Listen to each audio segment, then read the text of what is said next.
So yeah, my journey as a creative artist began not with novels, but with carnival and song. In my mid-20s, I played math. I don't know if there are some photographs that may or may not appear on the screen behind me of some of the mass bands that I played. Um I formed a band that performed Blue Devils, which is one of the masquerade bands. They were powerful symbols of resurrection and legacy. They represented enslaved Africans who had leapt overboard those dread ships and were now rising up out of the sea to haunt those who'd enslaved them. Placing the Blue Devils on stilts continued that rising trajectory.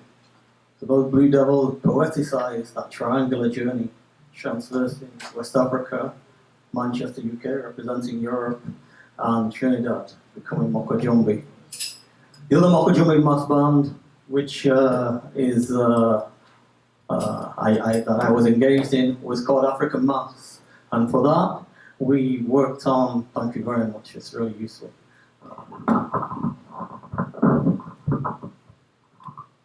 So we did Blue Devils, and then we also did the African Maths, which was drawn from the Spanish cabezudos tradition, cabezudos, big heads. So we looked at the African Maths, we combined them with the cabezudo tradition of Spain, and we used the European materials.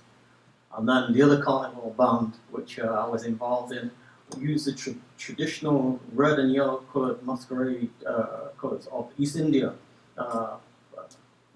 like you can see in some bands in Trinidad Carnival. Thank you. The incantation was to summon their spirits, the song, a praise song, that you got to the enduring power of those spirits, their vision, their strength, their might.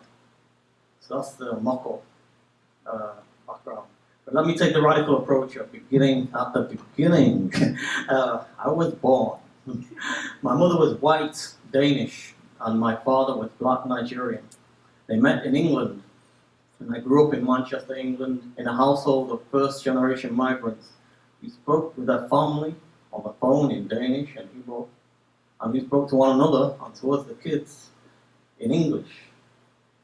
Why they got together, my mother and father, I don't know.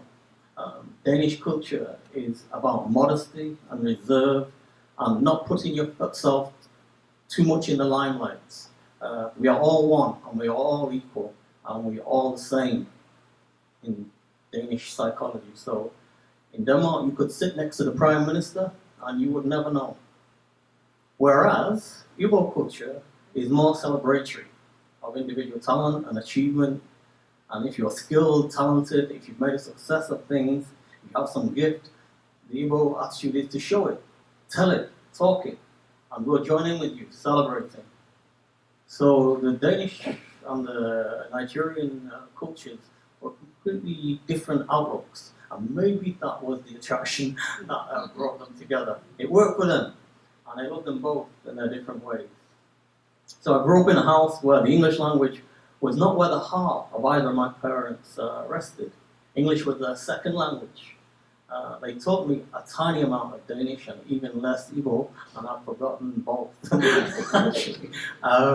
But I think as a compensation, as a substitute, I studied French and Spanish avidly at school. And that's why you heard some of the Spanish words and the French words that were in the performance tonight. So I grew up a brown-skinned boy in a city, Manchester, that was overwhelmingly white. Of course, there was some acceptance of black and brown people, of visible minorities, but there was also tension. The hostility was directed at the Irish migrants too. There was an infamously popular sign that was put up at the front of hotels and in houses where you might be renting rooms, in large houses. They put up this sign in the windows saying, in England in the 60s and 70s, it said, "No blacks, no Irish, no dogs." And that was a sort of summation of some of the ethnicities, people they were hostile to as well as, the comparison with dogs is again such a derogatory thing. So psychically, I lived in this fractured world, one in which in the home I love my white mother as completely and utterly as children can love their mothers. And yet outside, I was often wary, aware I was in a minority, and there may be hostility on account of my skin colour, and with this vague, intermittent background dread. As kids, I had 4 siblings, so as kids, we ran primarily with the Irish, the Cunninghams and the Joyces, and with those white kids who would play with us and who were allowed to play with us by their parents. Many were banned from doing so. As I say, a psychically fractured world full of cognitive dissonance, and without that social ease that comes with being in a majority. And that is one thing I noticed about Trinidad, how my skin colour does not make people bristle or turn away in the way it can in some situations in England. And it started me daydreaming about wondering how my life might have been if I'd grown up in Trinidad, breathed in Port of Spain air, on my way to school wearing that natty green uniform they all wear, and ate doubles from the street vendors, knew the words of the Trinidad national anthem instead of the British God Save the Queen. But yeah, that's dreams. Back to my presentation. Inside the house, existing within these 3 circling, rarely overlapping linguistic and cultural worlds, Danish, Igbo, Nigerian, English, gave me a penchant for synthesis, for looking at the borders of cultures, at where they come together, fuse and form something new. Of course, what I experienced as a child, but I didn't understand, my adult brain now explains as the existence of diversity and simultaneously hierarchies across nations, cultures, ethnicities, and identities. Colonialism and its ideological battle axe racism created that hierarchy that persists with fiendish stubbornness and complexity and nuance across the world. And so that also became a passion of mine as an artist, to examine the overlap and inter-articulation, if that's a word, of hybridity with hierarchy. So, to return to the bands, the mass bands I was involved in, there is a solid Trinidadian population in Leeds, in England, and I moved there to Leeds to study at university. I got involved in artist groups there. One thing led to another, and I became a journalist for the Leeds West Indian Carnival magazine. Within Leeds at the time, there was very little involvement of East Indian, South Asian, Pakistani, Indian, Kashmiri, Bangladeshi communities in Carnival. It was something that puzzled was the participants were overwhelmingly those of an African Caribbean background. We had conversations about this. There was a lot of uncertainty and hesitancy. Arthur France, who's the world-renowned Trinidadian head of Leeds Carnival, talked to us all about the Indian influence. He doesn't do hesitation, Arthur France. He says, "Can't you see? These colours are from India. Go make your band using them. Blame us. You know with what and how. Just go ahead to the library, and if you don't know, there are books there. Do some research. Come back to me. I'll help you." So, with Arthur's driving energy, I started putting together the Moko band. That research for Moko Jumbi and for the African roots, actually, of masquerade took me to southeast Nigeria and a reunion with my father's side of the family and the site of the masqueraders of the Igbo of that area. The Igbo in the masquerade danced the history of the people, and I was taught the events, the knowledge, and the achievements embedded in the dances. And it was a strange day when I went to see those masquerades in Aba, in Nigeria. In strange liminal syncretism and edginess, because the masqueraders danced on a Sunday on a patch of land, a savannah that had a church bordering on it. And there was a certain tension in the air from the religious heterodoxy or mashup that would cause. The church songs would be overlapping with the drum rhythms, the shin bells, and the advent within this of the dance of the Orishas, the spirits that come down. So it was a phenomenal experience, all blended with a reunion with my father. For me, it was the first time I'd seen many of my uncles and my aunts. So I took this back, both what was in my heart and in my head, and worked on it, merging this information with Yoruba and Indian, European aesthetics, and gathering a group of skilled artists, visual artists, dancers, machinists, tailors together. And we did Moko Jumbi in various incantations, various embodiments, which I've described already. It was a creative, warm time, costly because we had no funding, but it was arduous and occasionally perilous because we had to train the stilt walkers in sometimes slippy, wet conditions. I know this recent carnival in Trinidad, there was an occasion when the stilt walkers couldn't. They look so fearless when they're walking and I walk on stilts myself, but I walk with great trepidation. I'm very scared. I'm too old to be doing this. I keep thinking, but they walk across in a loose, easy, carefree manner. I thought, wow, they're so brilliant. But so when I heard that one day they wouldn't walk across the stage this year because there was too much confetti, I thought, at last they've got human feet, I think, well, still feet, but I understood exactly what they meant, because when we used to practice, the danger for us was slipping on the leaves, when the leaves fall off the trees, and they're wet, they slide, your stilts go, and boom. So it's quite perilous, even though we, or they now have to, or they make it look easy. But there are moments when it all comes together, and we touch the sky, and that is all I think that an artist wants to do for people, for the readers or the audience or your participants. We just want you all sometimes just to touch the sky, to understand the possibilities in this world.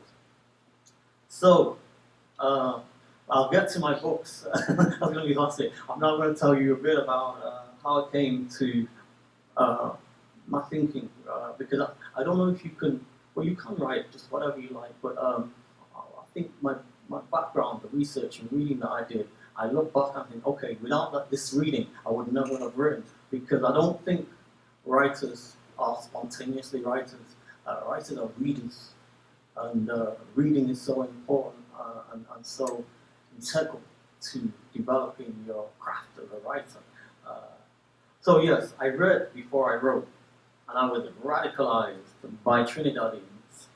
I joined the All African People's Revolutionary Party back in the day. During apartheid, there was the Pan-African Congress, which was the Nelson Mandela Party, and there was to the left of Nelson Mandela's ANC was the All African People's Revolutionary Party. I was young and radical, and I joined them. In the workshops, we read the works of C.L.R. James, and I also read Capitalism and Slavery by Eric Williams, the former Prime Minister of Trinidad, who is sometimes described as the founding father of Trinidad, and also had a deafness disability and wore a hearing aid. And so I had a double interest in him, because my own deafness, probably genetic in origin, I'm deciding. I read the discussion of Eric Williams' deafness, and apparently it may have been caused by some football or sports injury. Either way, I have that resonance, and I read his work. His book, Capitalism and Slavery, debunked the idea that the movement toward the abolition of slavery in Europe was due to innate kindness in European hearts, and established instead that it was largely economic interest that drove the desire among Europeans to end the slave trade. This was a revolutionary idea to me.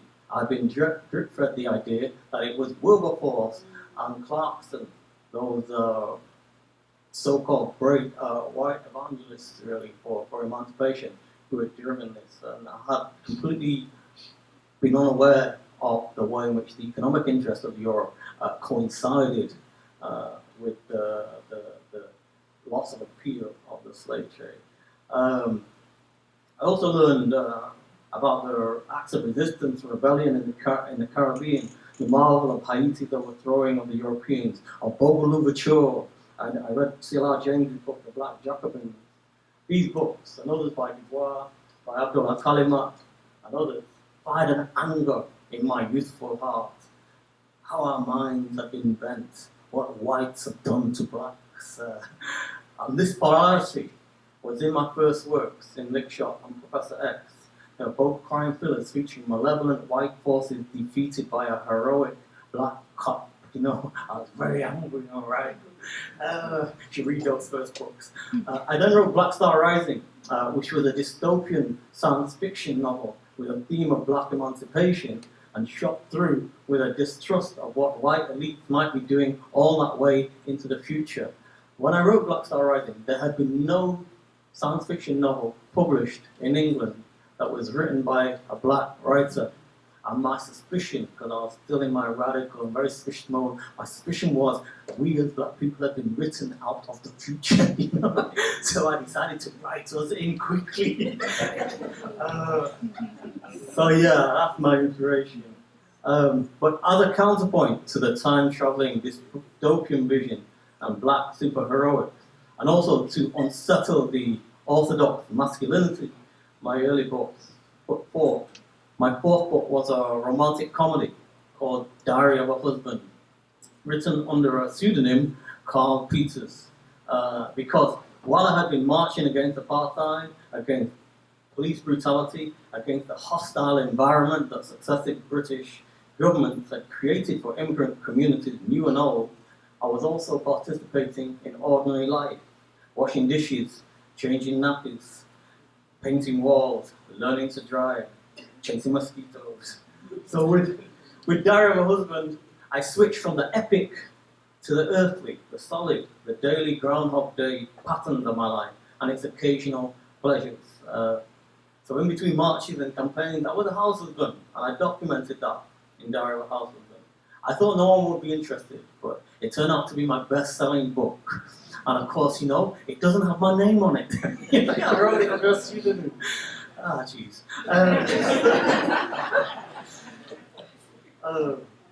Anyway, so it goes. As with my later works, I began to revisit hybridity using the young adult fiction genre. I wrote Silent Striker. It's semi-autobiographical, set in a multicultural Manchester in England. It tells the story of a 14-year-old black boy who becomes deaf. He wants to become a football star and play for Manchester United. He wants to fall in love. It's the usual teenage list, guaranteeing a mixture of angst and romance. And part of my project with Silent Striker, I wanted to show deafness in a way that hadn't been done before, certainly not in the young adult fiction genre. I also wanted to give a sense of the diversity, the multicultural nature of Manchester's classrooms and young society. 50% of school children in Manchester now are diverse, they're black or brown or other. And I thought, how can I do that? How can I show that diversity without writing literally? You know, Marcus sat in a classroom that was very diverse with East Indians and second and third generation Caribbean young people, first and second generation Africans, as well as Irish, English, Welsh, Roman, you know, can't do it, wouldn't it? You know. So, I mean, that's that job as writers. You've got to figure out a way to put this info across that actually works. But it struck me that a teacher reading the attendance register might be enough. The names of the young people in the class could do all the work. And to give that a further twist, another layer, I put my main character, Marcus, in the oppressive, gloomy conditions of a detention class. I'd spent plenty of time in my childhood in detention classes for various misbehaviors, so I felt I'd done the research. So this is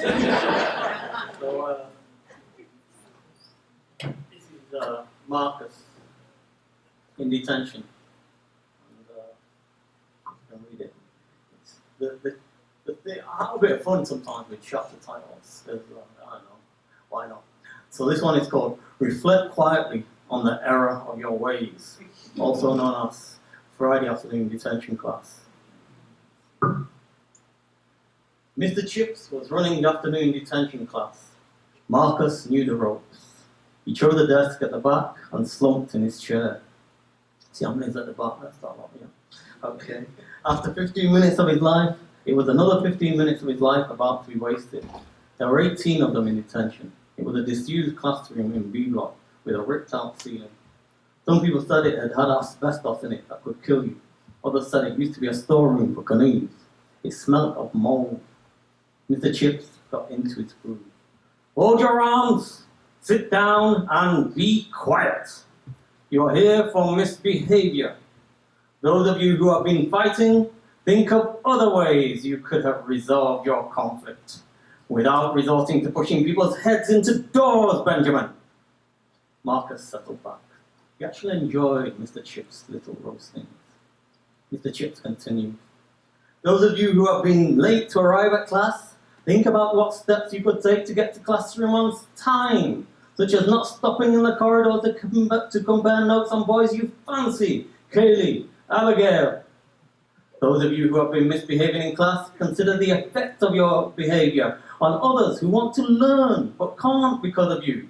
Not everybody in class wants to indulge in a farting competition. Andrew, Mustafa.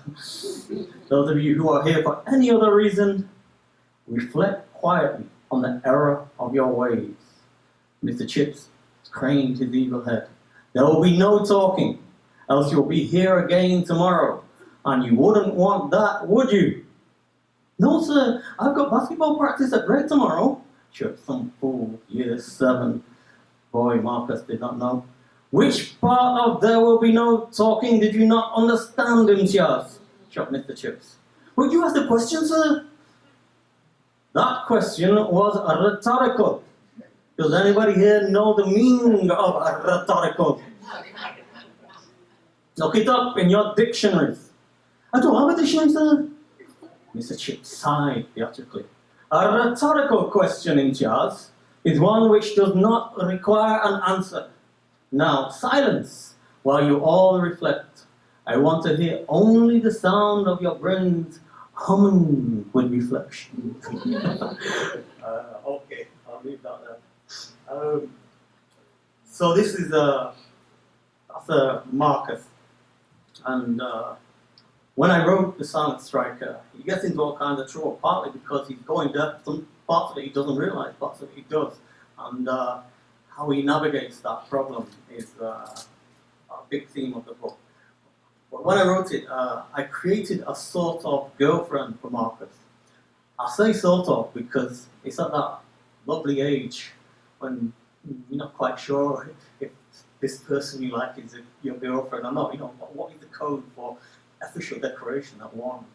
For, you know, now the girlfriend. You know.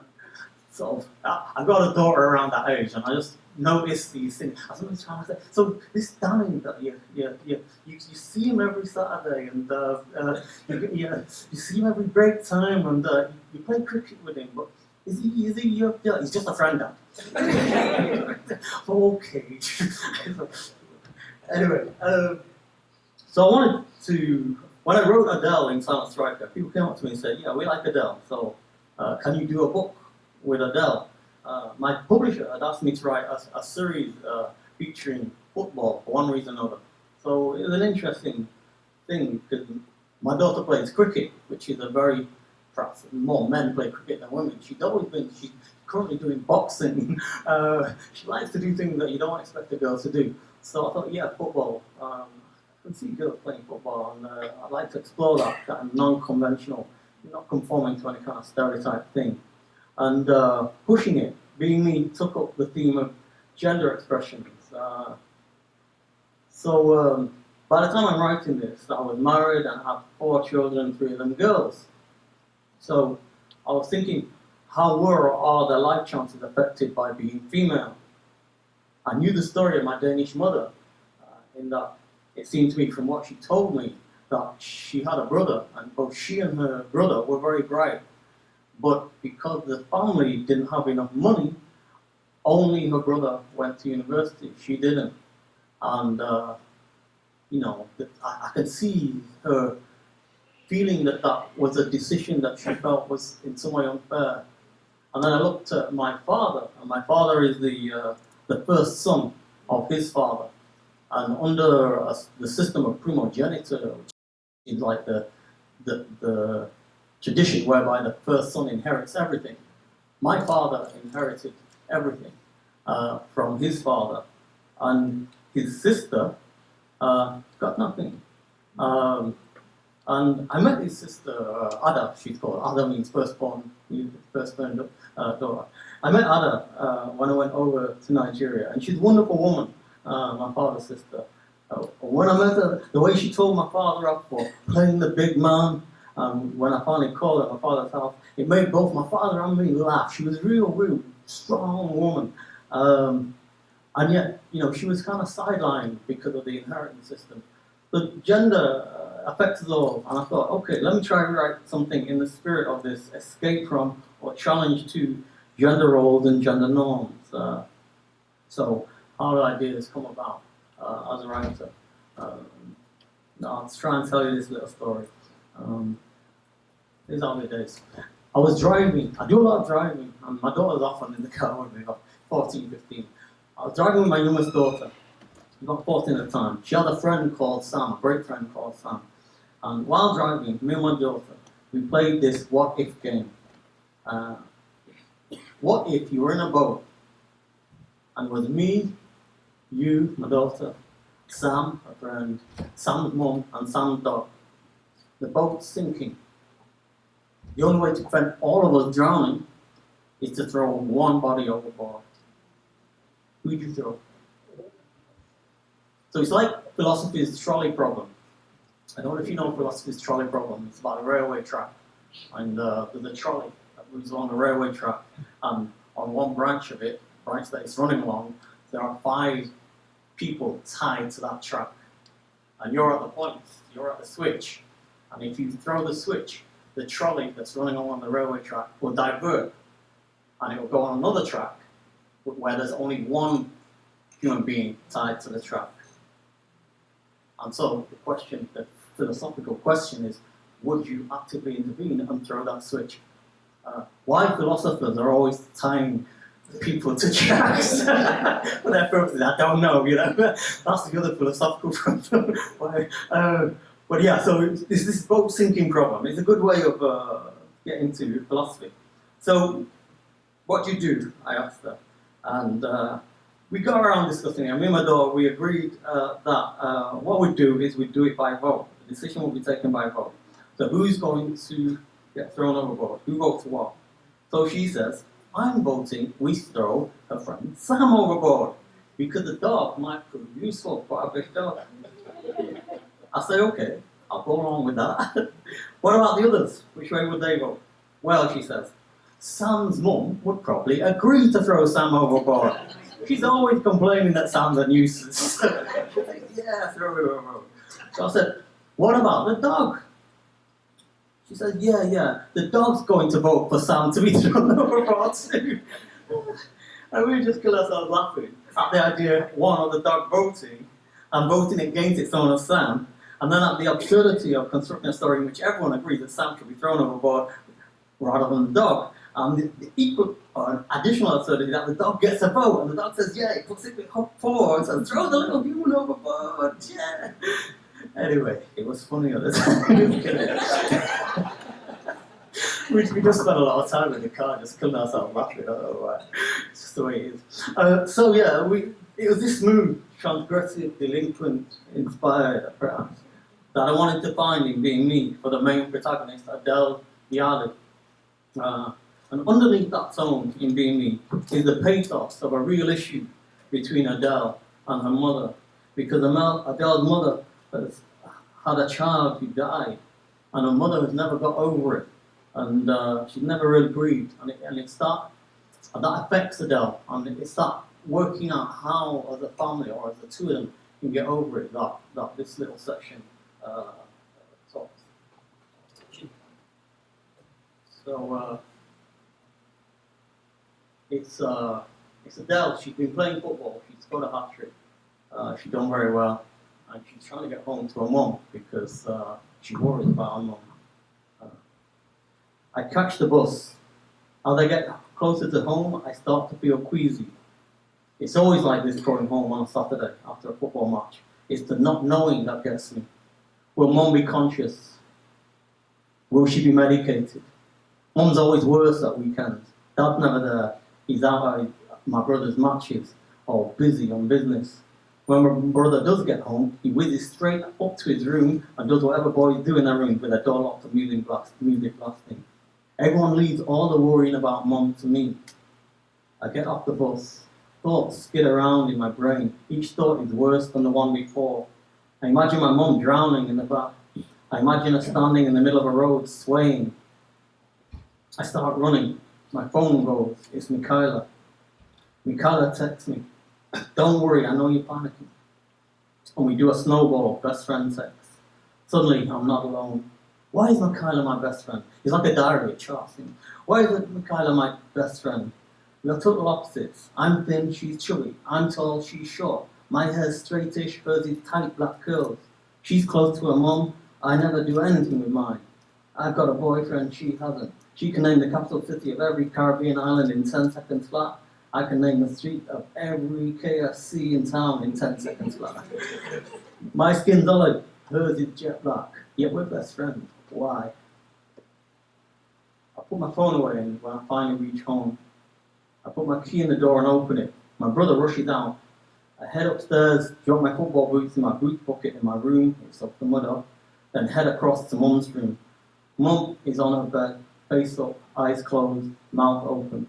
There's a swampy smell in the air. Mum has various positions on her bed, depending on what state she's in. The fetal position, with her knees hugging her chin, means she's in a I lost my baby 10 years ago and I want her back state. If she's lying on her back with her hands clasped to her forehead, she's in a pity me, the neglected housewife mood. If she's in the middle of the bed with all four limbs spread out starfish style, then she's in a I've taken too much medication mode. Today she's face up, starfish. I watch her chest, it rises and falls. Under the swamp smell, there's a stench. Where did she throw up? I get them up and clear up the sick from the side of her bed. The bedroom floor is marble, perfect for cleaning up sick. I get a wet cloth from the bathroom. I sit Mum up, make her a drink, some water, and wipe her face. All the while I'm thinking, why can't my mum be normal? Adele, darling, I'm not well, Mum says, skipping back into a starfish pose as soon as she'd caught the water. I imagine kidnapping her and leaving her on a desert island with no medication or drink. That would cure her. You want me to phone the doctor? I asked. No, I'll be okay. Your dinner's in the freezer, microwave for 12 minutes. My dinner has been in the freezer for the last 3 months. I could be a taste tester for a frozen food company. Another flashback comes to my mind. Mia, the housekeeper. Mia always used to smother me in her arms when I came home from school. Mum says I'm too old for that, but sometimes that's all I want, just a moment when I don't have to be strong. Mia was more of a mum to me than Mum. Cooking, Mia. Laundry, Mia. Putting the clothes away, Mia. Tidying up, Mia. Knowing where things are, Mia. Trying to keep the family calendar in the kitchen up to date, Mia. Saying hello, how was your day? When I come home from school, Mia. Asking how was the match, Mia. First Mum changed Mia's hours so I didn't see her, then she stopped her coming at all. You won, Mum, I say. I scored a hat-trick. Isn't that marvellous? Mum says, sounding bored. Your brother's home. He just left actually, Mum. My brother can do what he likes because he's a boy. I'm the one who wants to stay in all the time. Okay, I'm 14, but everyone knows girls are more mature than boys. So a girl of 14 is equal to a boy of 15, if not better. Girls are more sensible. End of. Mum groans. Men are vipers. You take them to your bosom and they sting your foolish heart. Have you been reading Shakespeare again, Mum? Don't be cruel, Adele. More water. She sits upright for the water. I'm fascinated by her hair, even with her bed head on and bits of sick in it. My mum's hair is so shiny. I stroke it. Have you always had beautiful hair, Mum? I ask her. Mum nods and rambles. It was the first thing your dad noticed about me.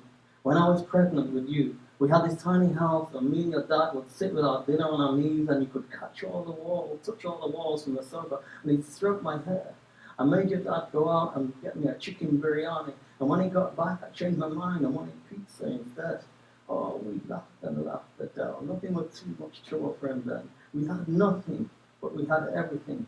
Now we have everything and yet we have. She doesn't finish her sentence. What about me, Mum? You've got me. Of course. Your brother and me. Did Dad get you the pizza in the end then? Yes, he had it delivered. Said I'd have less time to change my mind. Quattro formaggi, it was. Bellissima. He was teaching me Italian then. My own private Italian lessons. This freckle-faced girl from Liverpool learning Italian. I didn't know he hardly knew any more Italian than me, but it was fun. Our own secret language, Adele. Per favore, pono la mano qui, ballare. That sounds Spanish, Mum. Mum sailed on with a story. And we drank Chianti. I had a florist shop back then, and I was thinking of getting another one. Why didn't you? Mum chasing the fly, I thought. I was patiently thinking, maybe it's the drugs. But finally she captured it. Your dad got the bank job, and he said there was no need. He was earning a huge salary. I guess he was right. It's just One voice is slowing down. I take the glass out of her hand. You what, Mum? She's fallen asleep. Hey. Thank you. That was being me, Adele, and that went well. It was an experimental novel. It was written in a diary format with quite a strange sequencing of scenes. Anyway, the publisher said, "Write another one." when you do well, it's like, "Write another one. Write another one." It's like, it's blood, you know. It's blood. It's not like turning a tap on it. So I thought, okay, I wrote the one that became Zombie 11. I thought, where's my inspiration for this? You know, what can I write that's different? I don't like repeating myself. So I reflected on how all through my life I've had very close friends who are Asian, either Indian or Pakistani, and both Muslim and Hindu. Now, why this had occurred, I don't know. Whether chance or some impulse within me, some gravitation to the particular experience of British Asians, I don't know. I wrote Little Jack Horner in 2007. Little Jack Horner is a hybrid crime fiction story comprised of two parts. The first part is told through the eyes of a 17-year-old Pakistani Muslim boy, Karim. He's full of dreams and zeal and zest, and he's gay, or at least uncertain about his sexuality. And he has a best friend, Wazif, who is a magician.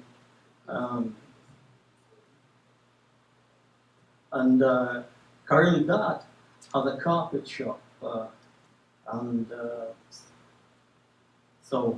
remember Vijay reading the first chapter to some of your students, and you read it so well. I wondered whether the obsession would come across. You know, I like characters who have obsessions. Anyway, what happened in this? I want to do a short extract from this.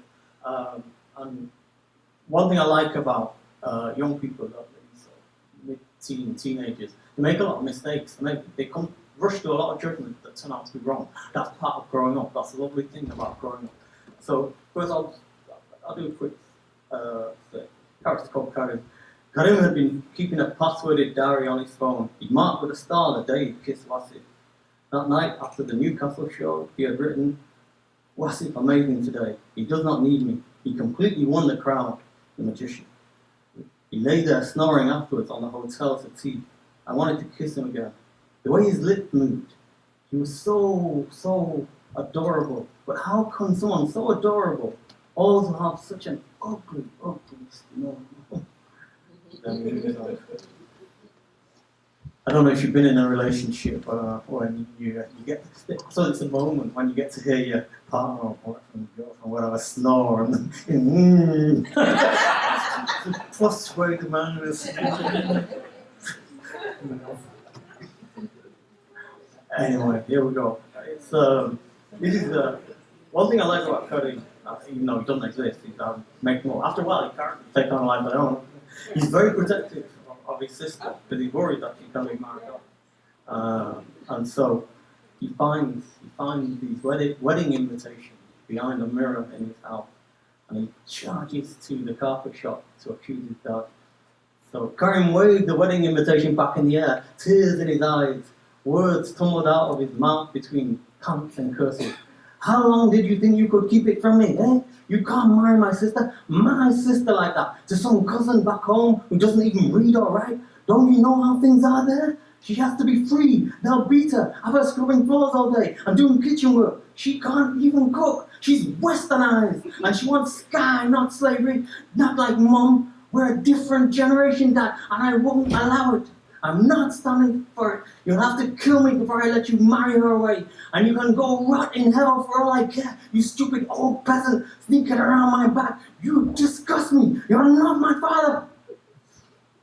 It was a lack of breath, rather than a shortage of further invectives, that made Karim pause. And for the first time he entered the shop, he checked his father's face. He expected to see humiliation, anger, and guilt. Instead, his father was smiling. The stupid old man was smiling. Senility. The glee had travelled up from his gut and finally overwhelmed his brain, Karim decided. Frustrated, he launched into another broadside, hoping to blast through to the last working cells in his father's brain. "You foolish, key-slipping, pillow-headed cretin!" His father waved for him to stop, one hand fanning the air in surrender, his other hand clutching his belly. Karim watched, astonished. Was this a heart attack? No, his father had broken out into a roaring guffaw. "You stupid sausage of a son! It's not Samira's wedding. It's not Samira getting married. It's Khadija. Khadija, your aunt's girl." Oh. Right, well, I disagree anyway, said Karim. "I disagree on principle." Karim's father carried on laughing. "This old peasant hasn't sold your sister to slavery yet." Numbskull. "I made a mistake. Your bloody math was never good, Karim. 2 and 2 making 7 every time. I said I'm sorry, Dad. That tongue of yours, you could whip the devil with it. I'm not apologizing again." There was a discreet cough. They both noticed a customer. A builder, bits of plaster in his hair, straw-colored hair, leather jacket, and working boots. "How long had he been there?" Said his father, "You prefer the axeman to carpet?" "That's right. Don't mind my son. He's a little Italian. He's a little fiery." "Oh, you should meet my daughter," said the girl.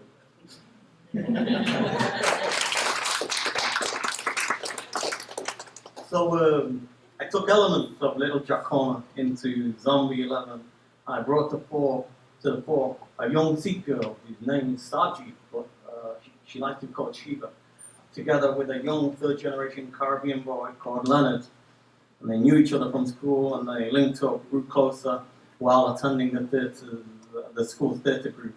And I wanted to explore what the energies would be if those two began associating closely, what the cultural implications in terms of the families and general society would be, what resonances, what ripples would be made.